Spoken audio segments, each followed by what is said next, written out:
They say blood is thicker than water. But what they don't tell you is that sometimes your own blood can poison you from the inside out. My name is Charlotte Vance. And for 29 years, I believed I was the family disappointment. Tonight, as I sit in my modest studio apartment overlooking the city lights, I realize how wrong I was. I wasn't the disappointment. I was the threat they never saw coming. The Vance family mansion sparkled like a crown jewel that October night. Every window blazing with warm light as Manhattan's elite gathered to celebrate my father's 60th birthday. Richard Vance had built his real estate empire from nothing, and he never let anyone forget it. I stood in the corner of the grand ballroom, nursing a glass of wine and watching my family perform their usual theater. My mother Eleanor glided between guests in her designer gown, every inch the perfect socialite wife. My older brother Marcus held court near the fireplace, regaling admirers with stories of his latest legal victories. His wife Sabrina clung to his arm like expensive jewelry, her laugh echoing at precisely the right moments. Then there was me, wearing a simple black dress that probably cost more than most people's monthly rent, though my family would never know that. To them, I was Charlotte the disappointment. Charlotte the dreamer. Charlotte who had thrown away her promising career at Goldman Sachs to become what my father called a sidewalk artist. When the moment came for speeches, my father took center stage with practiced ease. He raised his glass, and the room fell silent. Friends, family, distinguished guests, he began, his voice carrying the authority that had built empires. Tonight, as I celebrate another year of life, I'm reminded of both my greatest triumphs and my most profound disappointments. I felt the familiar knot forming in my stomach as his eyes found mine across the room.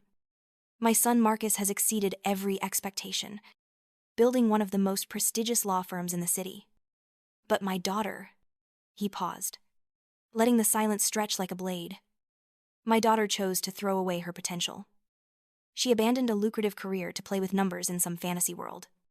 Charlotte, you're living proof that intelligence without direction is just expensive stupidity. The room erupted in uncomfortable laughter. I felt hundreds of eyes on me, some pitying, others gleeful at witnessing my public humiliation. Marcus smirked from across the room, raising his glass in a mock toast. Sabrina giggled behind her manicured hand. But it was David Sterling's reaction that cut the deepest. My former colleague from Goldman Sachs, now working under Marcus, stood beside my brother with a satisfied smile. He had always resented my success at the firm, and now he was savoring my apparent downfall. I remained perfectly still, my wine glass steady despite the earthquake happening inside my chest. Years of similar moments had taught me to absorb the blow without flinching. But tonight felt different. Tonight, something crystalline and cold was forming in my core. To success built on solid foundations, my father concluded, not castles built in the air. As the applause died down, I caught Sabrina's eye. She was whispering something to the woman beside her, probably adding her own commentary to the evening's entertainment. In that moment, my wine glass somehow tilted, sending a cascade of red wine across her ivory designer dress. The stain spread like blood across silk. "Oops," I said quietly, not bothering to apologize. Marcus stepped forward, his face flushing with anger. But my father held up a hand to stop him. The room had gone completely silent now, everyone watching to see how this family drama would unfold. I set down my empty glass and walked toward the exit, my heels clicking against the marble floor like a countdown. At the doorway, I turned back to face the room full of Manhattan's most powerful people. "You'll regret those words," I said, my voice carrying clearly across the silent ballroom. "Sooner than you think." Then I walked out into the October night, leaving behind the stunned silence and whispered speculations about what Charlotte Vance could possibly mean. The next morning brought autumn rain and a text from an unknown number. Some lessons need to be learned the hard way. Come home before it's too late. I deleted the message without responding. I had more pressing matters to attend to, starting with a visit to Marcus's law firm to retrieve some old documents. Williamson and Associates occupied 3 floors of a gleaming tower in Midtown, a monument to my brother's ambition and our father's connections. The receptionist barely looked up as I signed in, probably assuming I was there to beg for a job or family handout. I made my way toward the storage area, but voices from Marcus's office caught my attention as I passed by. The door was slightly ajar, And I recognized my brother's voice immediately. The beauty of it is that they'll never see it coming, Marcus was saying. These small investors think they're so clever, pooling their money into boutique funds. We buy them out one by one, crash the fund's valuation, then swoop in for the spree. Kill. David Sterling's voice responded with obvious relish. And you're sure about this Apex Capital Management? They're the target? My blood turned to ice. Apex Capital Management was my company. The investment fund I'd been building in secret for the past 3 years. Absolutely, Marcus continued. Nobody is running it. Probably from their bedroom. We've already identified their major investors. A few strategic moves.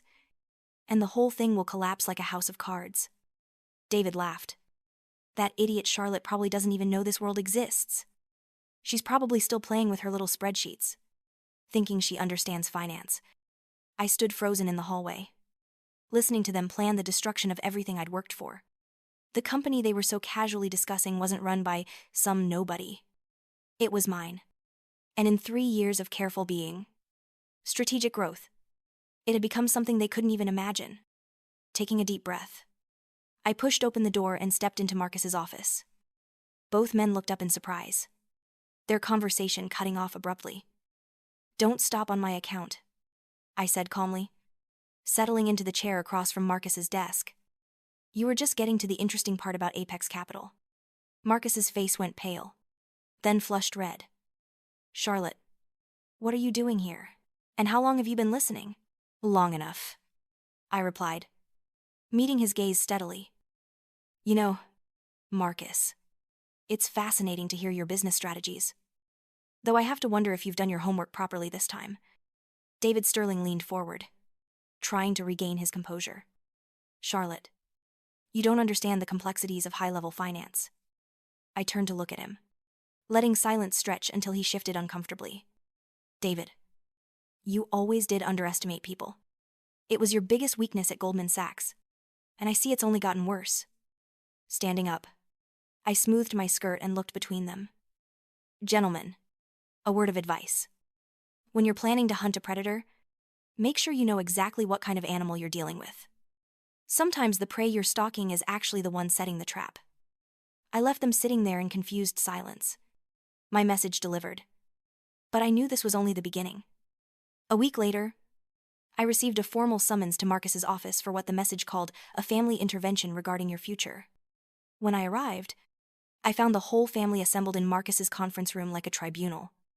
My father sat at the head of the long mahogany table, his presence filling the room with commanding energy. My mother sat beside him, her expression carefully neutral, but her hands folded tightly in her lap. Marcus occupied his position behind his desk, while Sabrina perched on the window ledge, clearly relishing the drama about to unfold. David Sterling sat to one side with a legal pad, apparently serving as the official recorder. Charlotte, my father began without preamble. We've gathered here today because your situation has become untenable. You're 29 years old, living in a studio apartment, driving a car older than some of our employees' children, and apparently surviving on whatever money you've been hoarding from your Goldman Sachs days. He slid a thick document across the table toward me. This is a contract offering you a position with Williamson and Associates. The salary is modest but fair, considering your current circumstances. Most importantly, it will allow you to rebuild your relationship with this family. I picked up the contract without reading it. The assembled family watched my face for signs of gratitude or relief. Instead, I pulled out my phone and placed it on the table. Before I respond to this generous offer, I said quietly, I'd like to share some news I received today. I touched the speaker button and dialed a number from memory. The phone rang twice before a crisp, professional voice answered. Moshi Moshi. Kenji Tanaka speaking. Kenji. It's Charlotte Vance. I have you on speakerphone with my family. Could you please confirm our conversation from this morning? There was a brief pause before Kenji's voice filled the conference room with unmistakable authority. Ah, yes. Charlotte-san. Shinzo Holdings is delighted to confirm our $5 billion investment in Apex Capital Management. Your fund's performance has been extraordinary. 340% returns from your AI healthcare portfolio, 85% from your Manhattan real estate acquisitions, The silence in the room was deafening. I watched my father's face drain of color as Kenji continued. We are particularly excited about your sustainable banking regulation proposal to the Treasury Department. Forbes magazine has confirmed you will grace their cover next month as the financial genius of her generation. My father lunged forward and grabbed my phone. Who is this? What kind of scam are you trying to pull on my daughter? Kenji's voice remained perfectly polite. Sir, I am speaking with the chairman and CEO of Apex Capital Management, whose personal net worth recently crossed $4.1 billion. Perhaps you should verify your information before making accusations. The phone clattered to the table as my father's hands began to shake. My mother had gone completely white. One hand pressed to her throat. Marcus stood frozen behind his desk, his mouth opening and closing like a fish out of water. Sabrina had actually fallen off the window ledge and was sitting on the floor, staring at me with wide eyes. David Sterling's legal pad lay forgotten as he gripped the arms of his chair. I calmly picked up my phone and ended the call. Thank you. Kenji. We'll speak later about the Tokyo expansion. The silence stretched for what felt like an eternity before Marcus found his voice. That's impossible. Charlotte, this is some kind of elaborate joke. You can't possibly have built $1 billion company without us knowing. I opened my purse and withdrew a tablet, placing it on the conference table. With a few taps, I brought up Apex Capital's latest financial statements, followed by screenshots of Forbes' upcoming article, complete with my professional headshot and the headline, The Invisible Billionaire, How Charlotte Vance Built a Financial Empire in Plain Sight. Actually, Marcus, I said conversationally, it's quite possible. Especially when your family is so convinced of your superiority that they never bother to investigate what the disappointment might be accomplishing. I swiped to another screen showing a detailed portfolio breakdown. But that's not the most interesting part. You see, among my fund's holdings is a little company called Williamson and Associates Pension Fund. That's right. Marcus. I've been managing your employees' retirement money for the past 18 months. Marcus's face went from pale to green. How could you possibly know about that? Because, dear brother, I know everything about your business, including your recent attempt to destroy Apex Capital Management. I turned to David Sterling, who was trying to make himself invisible. David, would you like to tell everyone about the conversation you and Marcus had last week? The one about buying out my investors and crashing my fund? David's voice came out as barely a whisper. Charlotte, I never meant... Oh. But you did mean it, I interrupted. Just like you meant to spread rumors about my supposed failures to anyone who would listen. I stood up and walked to the window, looking out at the city skyline where my own office building gleamed in the afternoon sun. When I turned back to face them, I saw my reflection in their shocked faces. Would you like to know why I never told you about my success? It wasn't because I was ashamed or afraid. It was because every time I tried to share my ideas with this family, I was dismissed as a dreamer. When I mentioned quantum computing applications in finance, Mother told me I was playing with money. When I drove my Honda instead of buying something flashy, Father called me an embarrassment. I picked up my tablet and began scrolling through another set of documents. But here's what you really need to know. While you've been planning to destroy my company, I've been documenting every one of your illegal activities. Market manipulation, pension fund embezzlement, insider trading. I have recordings, financial records, email chains, everything. The color drained from my father's face completely. Charlotte, whatever you think you know, I don't think fire. Father, I know. And in approximately 10 minutes, Special Agent Rebecca Martinez from the FBI's Financial Crimes Unit will be arriving with warrants. As if summoned by my words, footsteps echoed in the hallway outside. The conference room door burst open, and 6 federal agents in bulletproof vests filed in. Richard Vance and Marcus Vance. The lead agent announced. You're under arrest for fraud, money laundering, and violation of federal securities laws. The next few minutes passed in a blur of handcuffs, Miranda rights, and chaos. My mother collapsed into her chair, sobbing hysterically. Sabrina screamed accusations at everyone in the room. David Sterling tried to slip out but found his path blocked by agents. Through it all, I stood by the window, watching my family's world crumble with the same detached calm I'd felt the night of my father's birthday party. This wasn't revenge. This was justice. This was the natural consequence of years of arrogance and the fundamental mistake of underestimating someone they considered beneath their notice. As the agents led my father and brother away in handcuffs, my father turned back to look at me one last time. In his eyes, I saw something I'd never seen before: respect, fear, anger, and disbelief. Yes, but underneath it all, a grudging recognition that he had completely misjudged his own daughter. "How long have you been planning this?" he asked quietly. "I wasn't planning anything, Father," I replied honestly. "I was just building the life I wanted while you were busy telling me I was a failure." 3 months later, I sat in my studio apartment for what would be the last time. The modest space that had served as both my refuge and my command center was about to be replaced by a penthouse that actually reflected my financial status. But I found myself reluctant to leave. My phone buzzed with a call from the Forbes journalist who had been following my story since the arrests became public.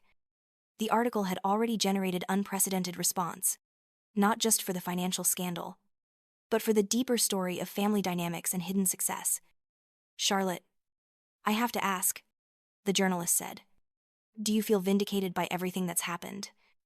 I considered the question carefully as I looked around the apartment that had witnessed my transformation from family disappointment to financial powerhouse. Vindication implies that I was seeking approval or recognition from people who had wronged me. But that's not what this was about.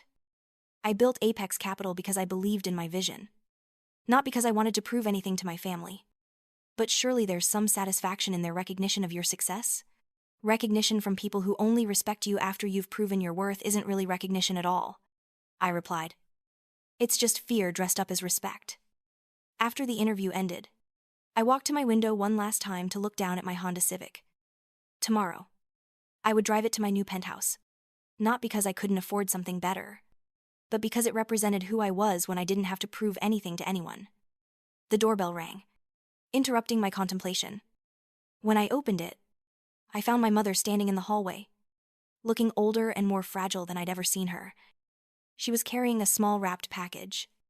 "I brought you something," she said quietly. "May I come in?" I stepped aside to let her enter.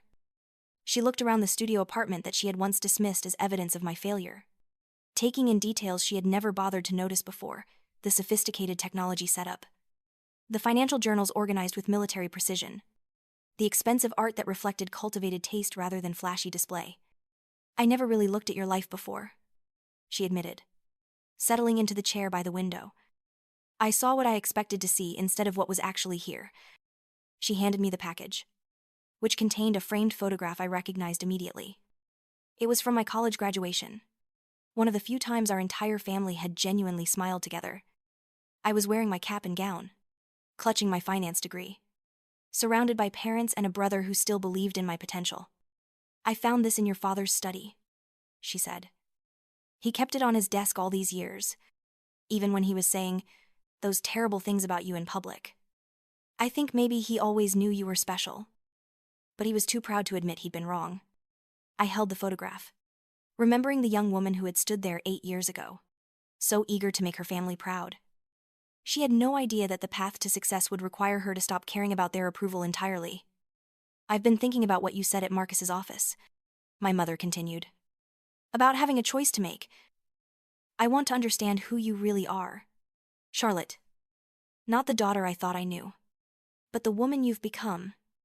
For the first time in years, I felt the walls between us beginning to crumble. "It's going to be a long conversation, Mother. Are you sure you're ready for it?" She nodded, settling more comfortably in her chair. "I have nothing but time now, and I owe you a lifetime of really listening." As the sun set over Manhattan, painting my modest apartment in golden light, I began to tell my mother the real story of Charlotte Vance. Not the family disappointment or the mysterious billionaire, but the woman who had learned that the most powerful thing you can do is stop waiting for other people to recognize your worth and start living according to your own definition of success. The story was far from over. Tomorrow would bring new challenges, new opportunities, and new relationships built on mutual respect rather than family obligation. But tonight, in this small apartment that had witnessed my transformation, I finally felt like I was exactly where I belonged. My phone buzzed with one final message of the day, from an unknown international number. "Miss, Vance. We represent a consortium of investors interested in your sustainable banking initiative. Would you be available for a conversation about changing the world? I smiled as I typed my response. Tell me more. After all, I was just getting started.